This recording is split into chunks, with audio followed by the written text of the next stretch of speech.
এখন আমরা নতুন সংবিধান বিশেষজ্ঞের জমানায় প্রবেশ করেছি, তিনি হচ্ছেন সালাউদ্দিন আহমদ। তিনি যা বলবেন তার মুখনিসৃত বাণী এখন বাংলাদেশের সংবিধান। পার্লামেন্টে দাঁড়িয়ে উনি বলে দিচ্ছেন সাংবিধানিক প্রতিষ্ঠান নির্বাচন কমিশন সংবিধান লঙ্ঘন করেছেন। উনি এটা বলে দিচ্ছেন, একজন ব্যক্তি, উনি রায় দিয়ে দিচ্ছেন। তো ভাই আপনি আদালত হন, উনারই এখন আদালত হওয়ার প্রয়োজন, মানে অবস্থা দৃশ্যে সেরকমই মনে হচ্ছে। মূল কথাটা হচ্ছে যে বিএনপি তার ইতিহাসে বারবার ধাক্কা খেয়েছে। বাংলাদেশের প্রত্যেকটা বড় বড় পরিবর্তনের বেনিফিশিয়ারি হয়েছে বিএনপি। আবার তাদের ইতিহাস আছে যে যখনই ক্ষমতা হস্তান্তরের মুহূর্ত আসে তারা কিন্তু খেই হারিয়ে ফেলে। 96 সালে আপনি দেখবেন তারা আসলে জোরপূর্বক তত্ত্বাবধায়ক সরকার ব্যবস্থাটা তারা মানলো না, তারপর তারা 12 দিনের বেশি ক্ষমতায় থাকতে পারলো না, এরপর আবার তত্ত্বাবধায়ক সরকার ব্যবস্থা দিতে বাধ্য হলো। 2001-06 এসে আবারও তারা ওই যে বিচারপতির বয়স বাড়ানো, নিজেদের তত্ত্বাবধায়ক সরকারের নিজেদের লোক পাওয়ার জন্য বিচারপতির বয়স যে বাড়ালো, এবং তার ফলে ওই 14দশ সংশোধনীর ফলে আপনার এখানে লগি বৈঠা, আওয়ামী লীগ এখানে লাশের উপর নৃত্য করেছে, তাণ্ডব করেছে।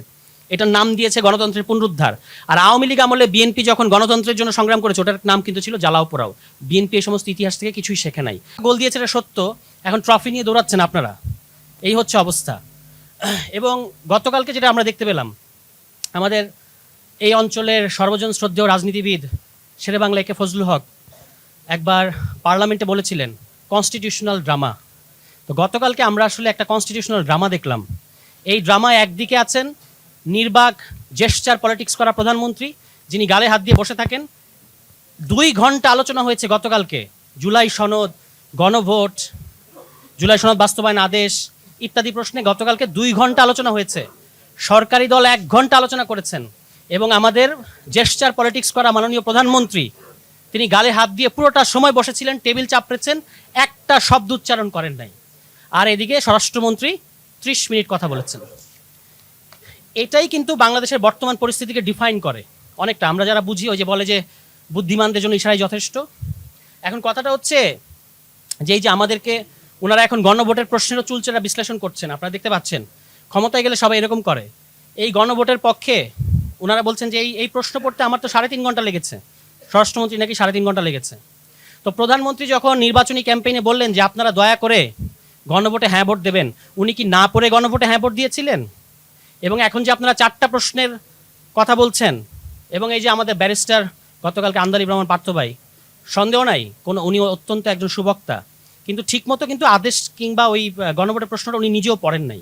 কিন্তু না পড়ে জনগণের এই যে রায় সেটাকে অবজ্ঞা করছেন। কেন? কারণ ওনাদের হাতে এখন পার্লামেন্ট আছে, ওনারা চাইলে এই কাজগুলো করতে পারেন। তো যখন আপনারা গণভোটের পক্ষে মতামত দিলেন তখন কি আপনাদের এই সমস্ত প্রশ্ন মনে ছিল না? নভেম্বর মাসের 13 তারিখে আদেশ জারি হলো, সেখানে গণভোটের প্রশ্নটা ছিল। নির্বাচন হলো ফেব্রুয়ারি মাসের 12 তারিখে। 3 মাসে জনগণ এই প্রশ্ন পড়ে নাই, 3 মাসে জনগণ এটা সম্পর্কে একটা মতামত নিজের মধ্যে গ্রহণ করে নাই। কিন্তু ওনারা যে নির্বাচনের 5 দিন আগে ইশতেহার ঘোষণা করেছেন, এই ইশতেহার পরে নাকি জনগণ তাদেরকে ম্যান্ডেট দিয়েছে। আচ্ছা, কিসের ম্যান্ডেট দিয়েছে? ওই যে দেখবেন পার্লামেন্টে তারা আলোচনা করছেন 51% আর 70%। আপনারা মাছ সন্ন্যায়ের কথা জানেন যে বড় মাছ ছোট মাছকে গিলে খায়। এখন বাংলাদেশে কিন্তু আপনার উল্টো দেখছেন, ছোট রায় বড় রায়কে গিলে খেতে চাচ্ছে, 51% 70%কে গিলে খেতে চাচ্ছে। এটাই গতকালকে পার্লামেন্টে আমরা দেখতে পেলাম। এবং ক্ষমতায় থাকলে সবারই আসলে মনে হয় যে বিশেষ বিরাট বড় বড় সংবিধান বিশেষজ্ঞ। একসময় সঞ্জিত সেনগুপ্ত ছিলেন বাংলাদেশের সবচেয়ে বড় সংবিধান বিশেষজ্ঞ, তোফায়েল আহমেদ ছিলেন বাংলাদেশের সংবিধান বিশেষজ্ঞ, এমনকি ওবায়দুল কাদের পর্যন্ত ছিলেন সংবিধান বিশেষজ্ঞ। এখন আমরা নতুন সংবিধান বিশেষজ্ঞের জমানায় প্রবেশ করেছি, তিনি হচ্ছেন সালাউদ্দিন আহমদ। তিনি যা বলবেন তার মুখনিসৃত বাণী এখন বাংলাদেশের সংবিধান। পার্লামেন্টে দাঁড়িয়ে উনি বলে দিচ্ছেন সাংবিধানিক প্রতিষ্ঠান নির্বাচন কমিশন সংবিধান লঙ্ঘন করেছেন। উনি এটা বলে দিচ্ছেন, একজন ব্যক্তি, উনি রায় দিয়ে দিচ্ছেন। তো ভাই আপনি আদালত হন, উনারই এখন আদালত হওয়ার প্রয়োজন, মানে অবস্থা দৃশ্যে সেরকমই মনে হচ্ছে। মূল কথাটা হচ্ছে যে বিএনপি তার ইতিহাসে বারবার ধাক্কা খেয়েছে। বাংলাদেশের প্রত্যেকটা বড় বড় পরিবর্তনের বেনিফিশিয়ারি হয়েছে বিএনপি। আবার তাদের ইতিহাস আছে যে যখনই ক্ষমতা হস্তান্তরের মুহূর্ত আসে তারা কিন্তু খেই হারিয়ে ফেলে। 96 সালে আপনি দেখবেন তারা আসলে জোরপূর্বক তত্ত্বাবধায়ক সরকার ব্যবস্থাটা তারা মানলো না, তারপর তারা 12 দিনের বেশি ক্ষমতায় থাকতে পারলো না, এরপর আবার তত্ত্বাবধায়ক সরকার ব্যবস্থা দিতে বাধ্য হলো। 2001-06 এসে আবারও তারা ওই যে বিচারপতির বয়স বাড়ানো, নিজেদের তত্ত্বাবধায়ক সরকারের নিজেদের লোক পাওয়ার জন্য বিচারপতির বয়স যে বাড়ালো, এবং তার ফলে ওই 14দশ সংশোধনীর ফলে আপনার এখানে লগি বৈঠা, আওয়ামী লীগ এখানে লাশের উপর নৃত্য করেছে, তাণ্ডব করেছে। এটার নাম দিয়েছে গণতন্ত্রের পুনরুদ্ধার। আর আওয়ামী লীগ আমলে বিএনপি যখন গণতন্ত্রের জন্য সংগ্রাম করেছে ওটার নাম কিন্তু ছিল জ্বালাও পোড়াও। বিএনপি এই সমস্ত ইতিহাস থেকে কিছুই শেখে নাই।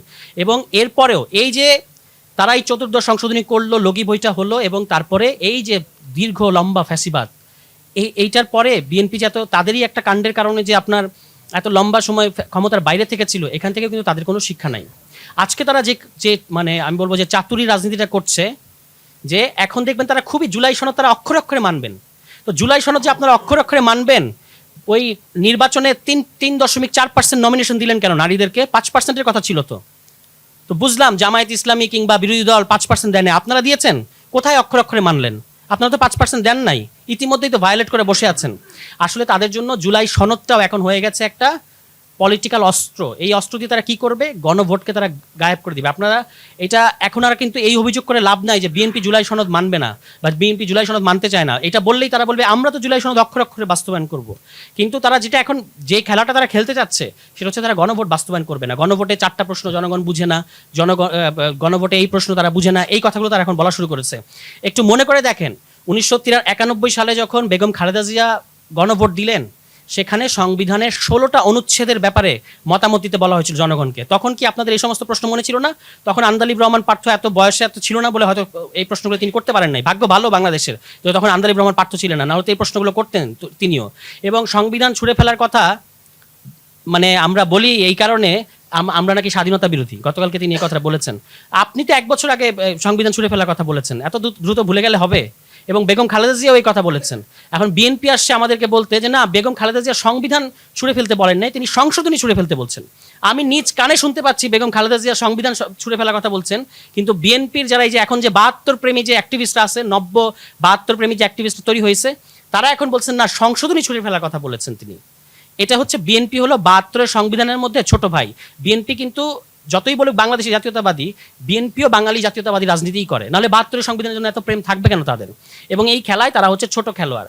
এখন আওয়ামী লীগ নাই, তারা খুব বড় খেলোয়াড়ের একটা ভঙ্গি নেওয়া শুরু করেছে আর কি। তো এই জিনিসটা, এই যে বাংলাদেশের জনগণকে হাইকোর্ট দেখানো, পার্লামেন্ট সভরেন, সালাউদ্দিন ভাই গতকালকে বলেছেন ষোড়শ সংশোধনীর রায়ে আদালত বলেছেন যে পার্লামেন্ট সভরেন না, কিন্তু তিনি গতকালকে খুব দম্ভের সাথে বললেন যে পার্লামেন্ট সভরেন। এই হচ্ছে ওনার আইন সংবিধান সংক্রান্ত বোঝাপড়া। কিন্তু বাংলাদেশে একটা শ্রেণী তৈরি হয়েছে যে এই বোঝাপড়ার পরেও তাকে নিয়ে মেতে থাকা, এটা মানে এটা আসলে ওই সংবিধান বিষয়ক তিনি এক্সপার্ট, এই কারণে কিন্তু মেতে থাকেন না। এটা ক্ষমতার পেছনে দৌড়ায় যারা আসলে তাকে নিয়ে মেতে থাকে, তারা যে তিনি ক্ষমতাবান এবং এই ক্ষমতাবান এখন যা বলবেন সেটাই আমাদেরকে মানতে হবে, এরকম একটা জায়গায় গেছে। তো আমি শেষ কথা যেটা বলতে চাইবো সেটা হচ্ছে যে বিএনপির মানে 2/3 যে ব্যারাম, বাংলাদেশে 2/3 ক্ষমতা থাকলে, আসন থাকলে যে মানে উপসর্গ দেখানো শুরু করে রাজনৈতিক দলগুলো, বিএনপি এখন সেগুলো দেখানো শুরু করেছে। কিন্তু এত আগে শুরু করবে, মানে ক্ষমতায় আসার প্রথম দিন থেকেই, শপথ নেওয়ার সময় থেকেই তারা যে এই 2/3 দম্ভ দেখানো শুরু করেছেন, এটা বিএনপিকে কোথায় নিয়ে যাবে? আমি আপনাদেরকে বলে যেতে চাই আজকে যে এই যে প্রধানমন্ত্রীর নির্বাক জেস্চার পলিটিক্স, তিনি নিজের পানি নিজে খান, হেঁটে হেঁটে যান, অমুককে সালাম দেন, তমুককে সালাম দেন, এটা কিন্তু আপনাদেরকে উদ্ধার করবেন না। এই ম্যাজিক অতি দ্রুত হাওয়াই মিঠাইয়ের মতো শেষ হয়ে যাবে, তারপর আপনারা কি করবেন? এবং এটা বাংলাদেশের গতকালকে একটা ইতিহাস হয়ে থাকলো যে সংবিধান, আইন, গণভোট নিয়ে কথা হয়েছে সংসদে, উপস্থিত থাকা সত্ত্বেও দেশের প্রধানমন্ত্রী একটা শব্দ উচ্চারণ করেন নাই। এবং তিনি উপস্থিত থাকার পরেও স্বরাষ্ট্রমন্ত্রী বলছেন যে সংসদ নেতার পক্ষে আমি এই প্রস্তাব দিলাম। আপনি সংসদ নেতার পক্ষে প্রস্তাব দিবেন কেন? সংসদ নেতার কি মুখে জবান নাই? উনি বলেন না কেন? দাঁড়িয়ে আপনি অন্তত 1 মিনিট এই কথাটা বলেন যে আমরা একটা সংশোধিত কমিটি করব বা সংশোধনী কমিটি করব, এই কথাটুকু প্রধানমন্ত্রী বলতে পারেন না। উনি শুধু হাসেন আর টেবিল চাপড়ান। কি একটা আশ্চর্য ব্যাপার! কোন জায়গায় আসলাম, কোন জমানায় আসলাম জানি না। এই জেস্চার পলিটিক্স, এই নির্বাক চলচ্চিত্র, একদিকে নির্বাক চলচ্চিত্র, আরেকদিকে অতি কথন। মানে একজন কথা বলছেন 30 মিনিট, আরেকজন নির্বাক চলচ্চিত্র। হ্যাঁ, এই যে এটা আমাদেরকে কোথায় নিয়ে যাবে জানি না। তো বিএনপি যদি এই রাজনীতি করতে চায় এবং যদি মনে করে, ওই আমি আরেকটা প্রোগ্রামে বলেছিলাম যে ওই যে আপনি দেখবেন যে মরুভূমিতে উট পাখি তারা খাওয়ার পরে এক পর্যায়ে মুখ গুজে দেয়, মানে তার মুখটা গুজে দেয় এবং সে ধারণা করে সে যেহেতু কাউকে দেখতে পাচ্ছে না, কেউ তাকে দেখতে পাচ্ছে না। আর বিএনপি যে ভেলকি বাংলাদেশের জনগণকে দেখাতে চাচ্ছে, তাদের ধারণা হচ্ছে যে এটা কেউ বুঝতে পারছে না। কিন্তু কত দ্রুত এটা ব্যাকফায়ার করবে এটা সময়ই বলে দেবে। তখন এই আন্দালিব রহমান পার্থ থাকবে না।